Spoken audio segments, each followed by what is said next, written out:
You know, we've often said here on the show that Meghan Markle really likes to concoct her own version of events, and that's absolutely true. That's what happens with celebrities, you see. Way back in the golden era of Hollywood, they literally made up their backgrounds, their stories, their names, and exactly even where they came from, removing siblings, criminal records, all of that sort of stuff, to make sure that the thing they presented in front of you was their absolute best. Now, the difference is, of course, Meghan Markle lives in a digital age, and whatever you do can be exposed very, very quickly. And this is what we're finding out in this occasional series. You see, it's so easy as you go down the years to track down people that are now relinquished of NDAs and stuff like that, who simply want to tell their truth, as Meghan famously said in the Oprah Winfrey interview. And it was this particular story that caught my eye, given the fact that we had the recent debacle with Vanity Fair. As you know, I told you that the recent sort of kickback from Vanity Fair was truly all to do with the fact that Meghan Markle had promised to do something to help promote her TV cookery show for the streaming giant Netflix. And this would have suited her very well. A glossy magazine, normally known to her before, and of course the audience that she's trying to really get. Vogue magazine was in her highlights too, but apparently Vogue, even though she'd done the Forces for Change issue, weren't too keen, simply because, of course, they wanted to see how well the series would rate. It's all about ratings, advertising, and more importantly, connectability on the screen, something many people might suggest that Meghan is simply lacking. But way back at the very start of her romance with the budding prince, Prince Harry, you'll remember this front cover. That's right. I'm just wild about Harry. Let me explain. Hi, good to see you. Thank you so much for joining me on this special version of, well, we look back at the stories that are now, we can tell you the inside track that has been hidden for so long. This was particularly interesting when you think, because this was the first teaser taster for many people to see Meghan Markle as she was. And let's not forget, these were beautiful pictures of a struggling actress midway between not really encapsulating Hollywood stardom and now seeing herself written out of a TV series called Suits. So no wonder she grabbed hold of Prince Harry like a raft.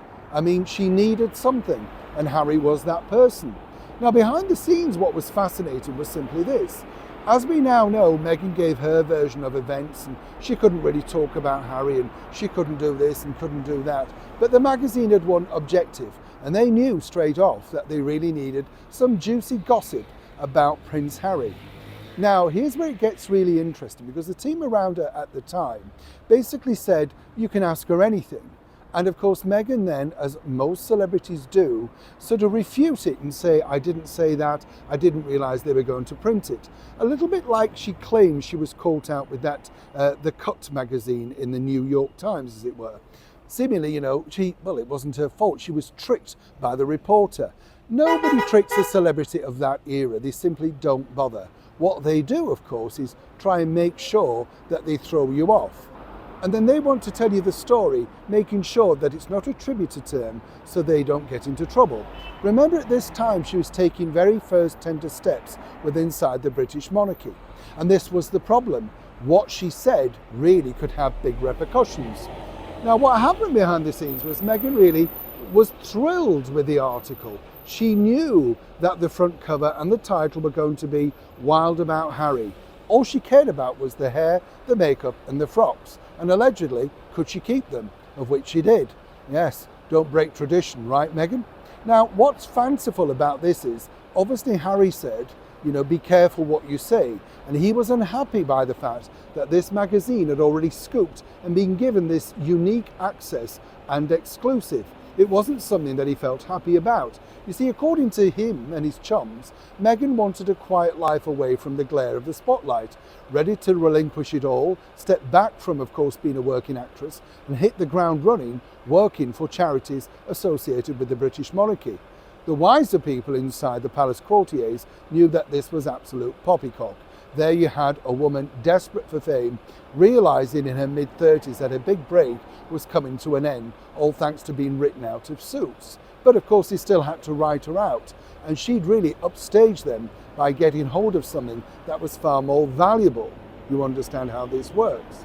So behind the scenes, as people say, well, Meghan and Harry were unhappy with this, she was absolutely 100% delighted. And they had her full cooperation to deliver exactly what she was looking for, which was to tell the world exactly where her relationship with Prince Harry stood. But there was a situation developing behind the scenes that actually rushed the engagement. And it was something that apparently caught Prince Harry off guard, and something that literally set his world spinning on an axis. But even he could not contemplate just how clever Meghan and her very much pushy marketing team at the time were doing their utmost best to make sure that they shoved her literally to the forefront. Suddenly, everybody wanted to chat with Meghan. She'd had a front cover in Vanity Fair, and of course all the other glossies wanted to follow suit. This meant that they were offering money, jewels, furs, diamonds, whatever you want to call it. Suddenly the world was her oyster. And suddenly Meghan Markle decided to use a phrase that she likes to say, elevate herself to make sure that she had the choice cuts. But behind the scenes, there were serious doubts, even from Prince Harry, because information was passed to him, and as ever, we have to say allegedly, which led him to believe that in fact, well, Meghan wasn't caught out in this interview, but in the blindness of falling in love with the beautiful, budding, some might say, failing actress, he proceeded to overlook it. Was this his very first mistake? So the bigger problem really wasn't just the dramatics that were set to follow with Meghan and Harry, but there was a bigger picture. Now, one of the stories that really angered Meghan Markle, and as you can imagine, this was sort of a thing that all royal couples do, ever since really the advent of media, and it was the initial sit-down, the engagement interview. Everybody knows Catherine and William's engagement interview, where she let slip that he wasn't the best cook. But she, of course, was very shy and reserved, and he was very much taking the lead, being more, well, conversed with the media. He knew exactly how it operated. I thought Catherine did incredibly well. Of course, throughout history, everybody remembers the late Princess Diana and, of course, the Prince of Wales's interview. She was very shy and bashful and really didn't, well, this was a different age, wasn't it? The non-digital age. By the time this interview came around, with, of course, Meghan Markle, the former cable TV actress, alongside Prince Harry, well, everybody kind of knew what to expect, including Meghan, and she made sure she played it for all it was worth. Now, as we now know, she decided that this particular interview was orchestrated reality. She pointed that out on, of course, her Netflix TV series For a Lot of Money. And this was put together and presented by none other than Michelle Hussein, a very respected journalist who's now sadly left the BBC. And what she did really was just ask the questions that everybody wanted to know. How did they meet? What was it like? And, the usual sort of bon mots that people say during those particular interviews. But apparently, according to Meghan, the reason why she didn't like this interview was simply this.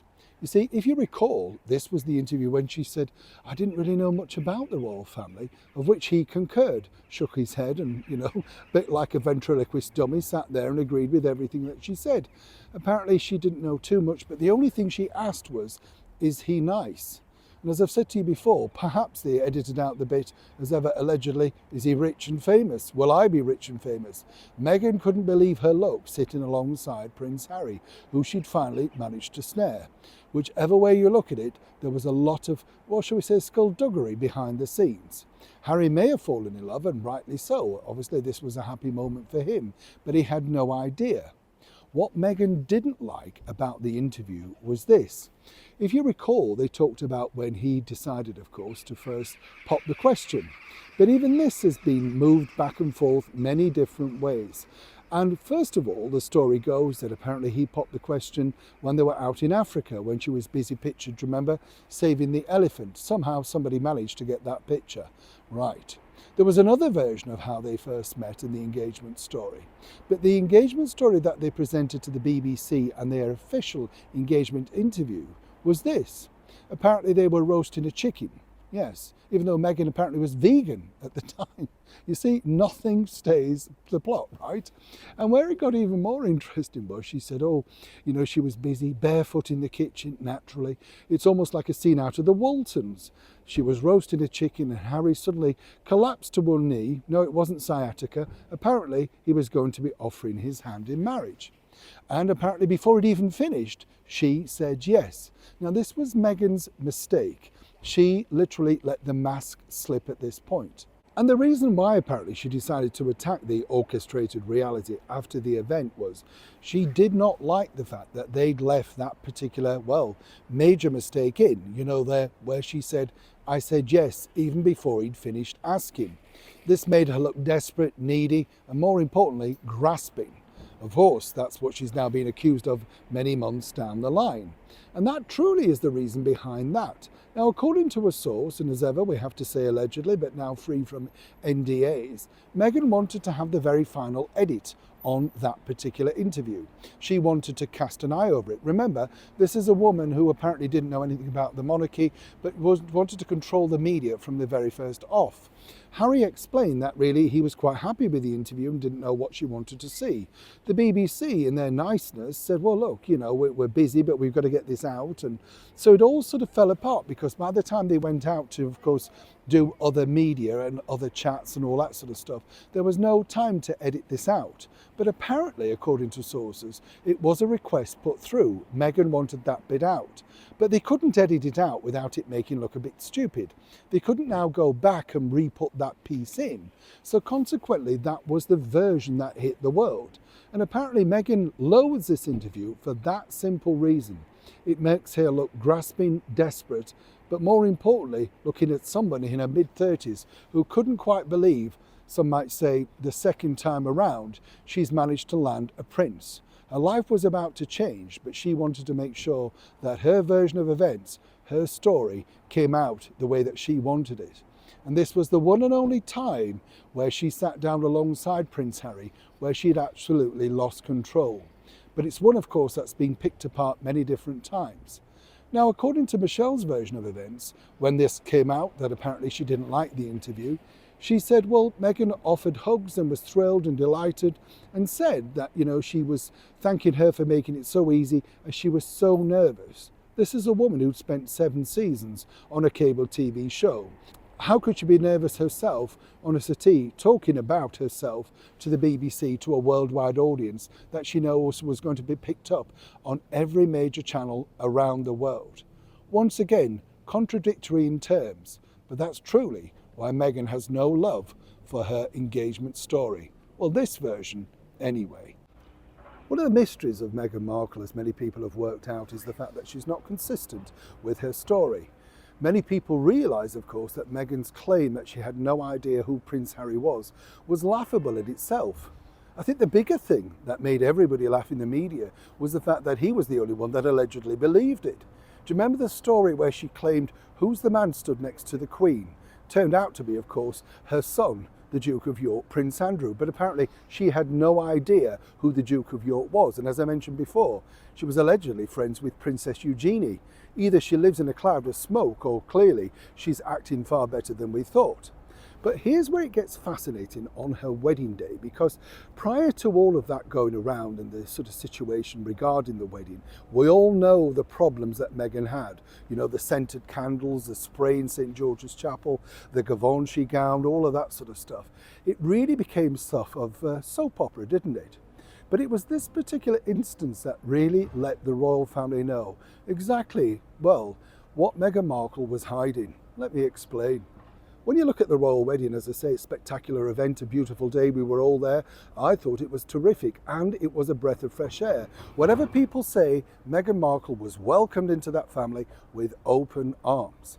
Now, what happened, of course, was her mother, Doria Ragland, who turned up alone, even though apparently she had chums, but nobody wanted to come with her. That's the alleged story.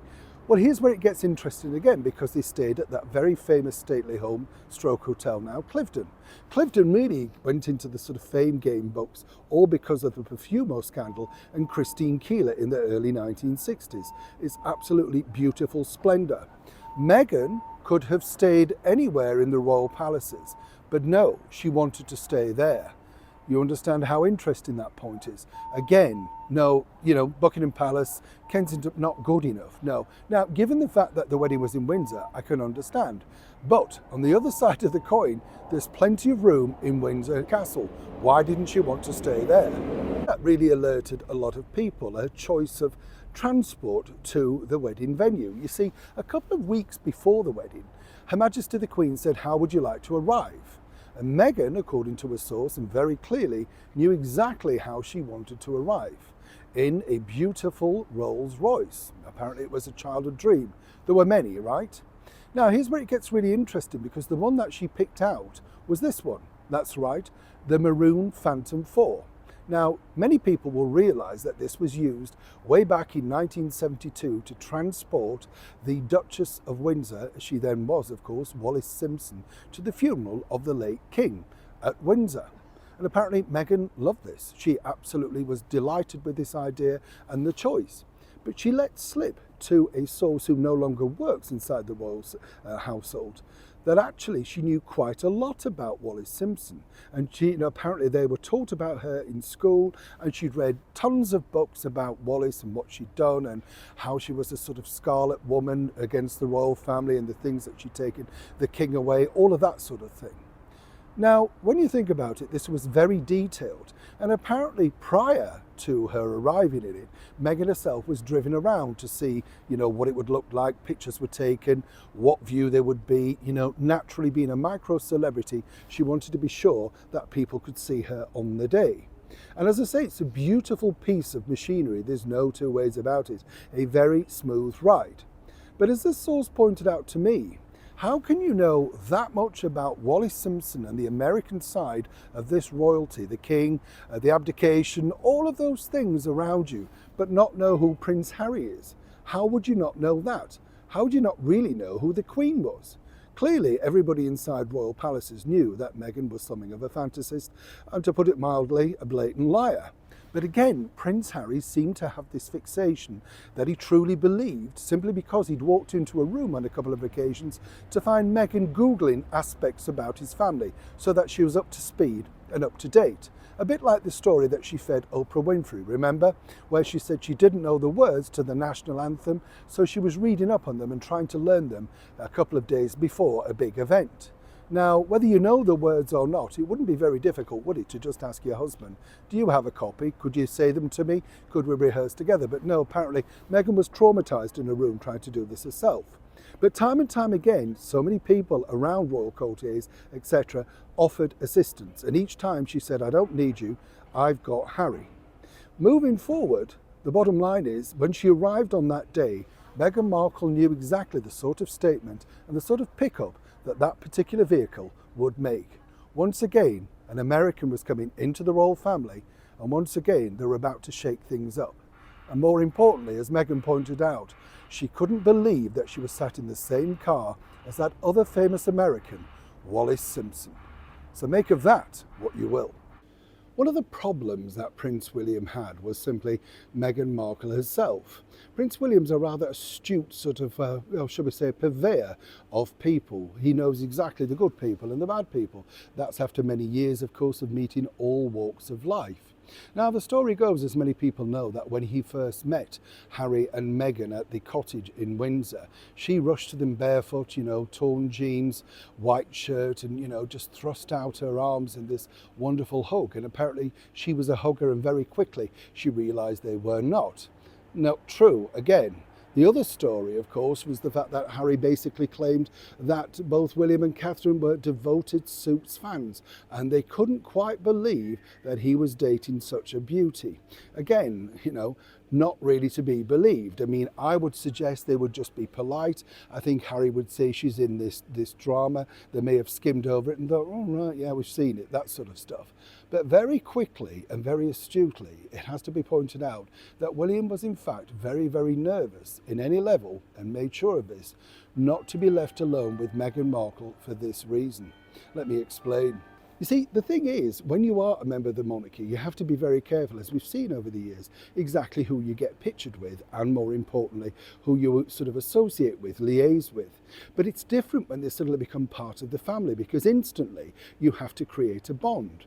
But one of the things that William found very difficult to relate to was whenever he brought up the subject of her family, say her father, not so much the mother, but definitely her father, it was all shut down.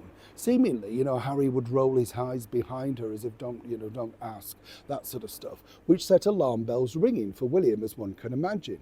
But Meghan, you see, was always beamy, smiley, sort of happy, clappy type person, life and soul of the party, couldn't quite believe she'd found the prince and the love of her life. William wasn't necessarily buying it because, as we know, behind the scenes, he'd very openly said, you really need to take your time, pull back and decide if this is the woman for you. But Harry, if you also recall, famously pointed out that he, used the line, "Look what I've got," as if it was some kind of prize in a raffle. Yes, there's some raffles you don't want to win, aren't they, when you look back, Harry? But you see, moving forward, the reason why William was very, very cautious to be around Meghan was the fact that this is previously, of course, before he warned Harry. He knew that Meghan was trouble, and as ever, I have to say, allegedly. But he could sense it. He'd met many women like this before.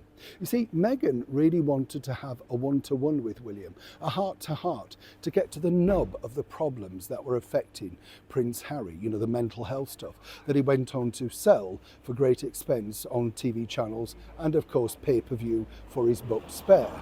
She felt if she could get a first-hand account of what was troubling him, then she might be able to help him better. And all she really needed was some time with William alone, just to chat, openly without prying ears. This was never to be because time and time again, Meghan tried to, assert herself into that particular line. And what's fascinating, what you also see with Meghan is this. Whenever she spoke to William, she spoke to him as if he was the greatest thing ever. He was intelligent, bright, funny, articulate, and they had so much in common. This is what people like Meghan do. They find out exactly your interests, your facts, your weaknesses, and they morph themselves into that sort of arena. She kind of did the same thing with His Majesty the King, then of course the Prince of Wales, as ever allegedly. Harry couldn't see it, as we pointed out many times. He was the one stupid enough to believe that she had no idea who the British monarchy were, even though she knew a lot about Wallis Simpson. None of it made sense. It certainly did to William. Now, the reason why, of course, that he didn't want to be left alone with Meghan Markle was simply this. He knew that either things could be recorded, because that's now come out, has it not, that Meghan took numerous pictures, video, all that sort of stuff. But more importantly, he knew the sort of, shall we say, shortcomings of being left alone in a room with a woman. And this is long before the Me Too movement. He'd met many women like that before. What could Meghan possibly say that they spoke about once, of course? There was nothing between them. She could say anything. So whenever they met, even briefly on the corridor or whatever, he made sure he was with somebody because he knew that this woman was trouble with a capital T moving forward. And again, he pointed out to his younger brother that she wanted to have a chat regarding him, but he looked bemused according to that source. Why would she want to do that? She could just simply ask him. You see the level of where it's at. But of course, what really ended up becoming the problem was the fact that Catherine, once again, of course, was the sort of fly in the ointment, because even though Meghan had sort of tried to put her magic on Catherine and basically win her over, she couldn't, because Catherine, again, alongside her sister, is far more savvy. They've seen other people in the real world and certainly weren't following for all this Hollywood schmutz. So the problem then that happened was Meghan decided, as we saw in the Netflix series, to turn on William, basically painting him in the bad light. But one might suspect, how bad would it have been if William had been stupid enough to allow himself to have a lengthy conversation, maybe just sat down in Windsor Castle or in the cottage one-to-one with no one else around? When that failed, Meghan suggested drinks in the garden. William was always too busy and couldn't spare the time. Eventually, Meghan once again became exasperated as she pointed out to Harry, trying to connect with your brother. I can see the problems that you have now. And so consequently, this was the narrative placed already long before the start of the wedding.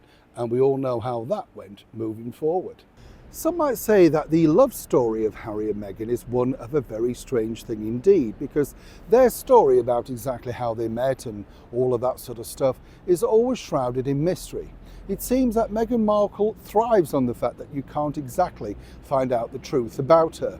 all these speculations about exactly her health issues, and more importantly, of course, her age and whether she's been married once, twice, 3 times. She thrives on everything being out there in the public domain. They just love being talked about. But of course, it's the celebrity relationships that Meghan's now been able to forge that she couldn't before. You see, as a struggling actress, the best she could do was attach herself, say, to leading sports figures like Serena Williams. But they were never going to be big enough for Meghan Markle. She was one of the climbers in life, one of those people that desperately wanted to get to the top. Now, what you need when you get to the top, as you've seen with great superstars, is talent. You have to be able to stay there with something. It's not really good by association. So this particular sort of, friendship association has always baffled a lot of people, seemingly because it came out of nowhere and a lot of people had never heard of this particular individual before. We're talking, of course, about the media baron, whatever you want to call him, Tyler Perry. Now, honestly, had you heard of him previously? I know he's very successful and clearly very talented, but I'd never really heard of his work. Maybe I'm just not in that genre, I don't know. But nonetheless, he had a very substantial body of work. Now, how Meghan and Harry got to meet him, again, is shrouded in mystery. Tyler's events are simply this, that he saw a person who was apparently struggling and, of course, couldn't wait to offer some help. But he wrote to Meghan via a sort of contact that they both had, a celebrity agent PR person. Now, a strange thing to do. Remember, they've never met before and their only tenuous link is an agent. But he didn't hear back for a while, and then he heard this. You see, Meghan had decided upon leaving the British monarchy that the best way forward, of course, was to get away from it all. And the idea was to go to Canada. Well, not really, but that really would have placated Harry. The place where their romance had blossomed. Perhaps they could rekindle that moment. You get the picture.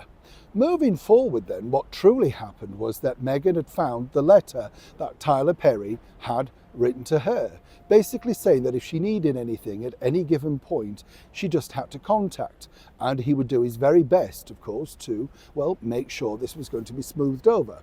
Now, here's the thing. If you've never met this person, literally, you've never actually met them, isn't it a risk to suddenly place your life in their hands, living in their mansion, and yet they talk about security and privacy, and yet you're going into a place that you don't know whether it's bugged, whether there's secret CCTV, whatever, you just take that person at face value. Now, I'm not saying there's anything negative about Tyler Perry, but it's an odd thing to do, don't you think? Particularly when that's the problem that you have. You want to escape from the media. But seemingly, they decided to trust him. And this was the fact that, Meghan had decided after a lengthy conversation in which Tyler basically said it was like a therapy session, she let everything out. Meghan said afterwards, apparently, it was like, having a chat with someone and finally that they didn't know you well, being able to unburden all the problems. Now, the relationship seems to have continued at least. But here's where it got a little bit tricky, you see, because as we now know, Tyler Perry then became, after a period, offered the opportunity to become the godfather to Lily, Princess Lilibet, whatever you want to call her. Now, you have to remember that Harry and Meghan were still pushing hard to have Lily christened in the same way that Prince Archie had been over here with all senior members of the British monarchy. This was Harry's dream, he really wanted it. Meghan wouldn't have minded it too because it would have fitted the remit particularly for her, and that was the idea. But no matter how much they pushed, seemingly because of all the negative things that they'd done, it wasn't forthcoming. And a lot of people blamed dates, etc., and all that sort of stuff. So finally, Lily was christened in a small ceremony and a very small gathering, obviously with Tyler Perry around. Now, we found out about this because he was willing to talk on camera for their Netflix series, of which they were paid a lot of money, the docu-series. But there was one element that Prince Harry didn't particularly like, and he wanted it taken out, as ever, allegedly. And this was the moment where Tyler sat down and basically said he was absolutely thrilled, honoured, couldn't believe it, all of that sort of stuff. But he didn't want to go over to England and do all of that fancy dressing up stuff. Oh, he wasn't going to do that. No. Now, I ask you, what sort of friend basically says, well, I'll do it, but it's on my terms? Was this the kickback, of course, for him offering the mansion for free for so long and the security?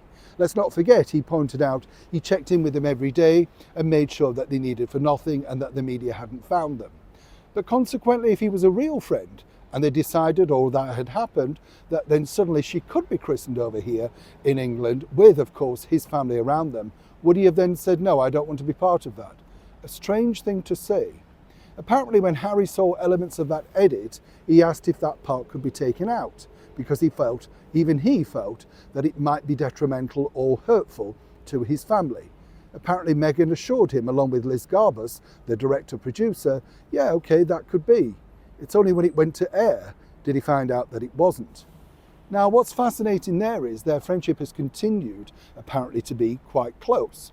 But he's only really close to Meghan, not necessarily Prince Harry. And a lot of people are saying, as that now, shall we say, fruitfulness of Tyler Perry and Meghan Markle coming to a natural conclusion. We know that Meghan really only has time for people when she desperately needs them. And it would appear that Tyler's time is certainly ticking out. Either way, you have to give him both full marks for taking an opportunity to raise his brand, his profile and his product by associating himself just at the right time with one of the most famous couples in the world. And that did a lot for him and seemingly did a lot for her. But where does that now leave Princess Lily in the future? Neil Sean in the very heart of London.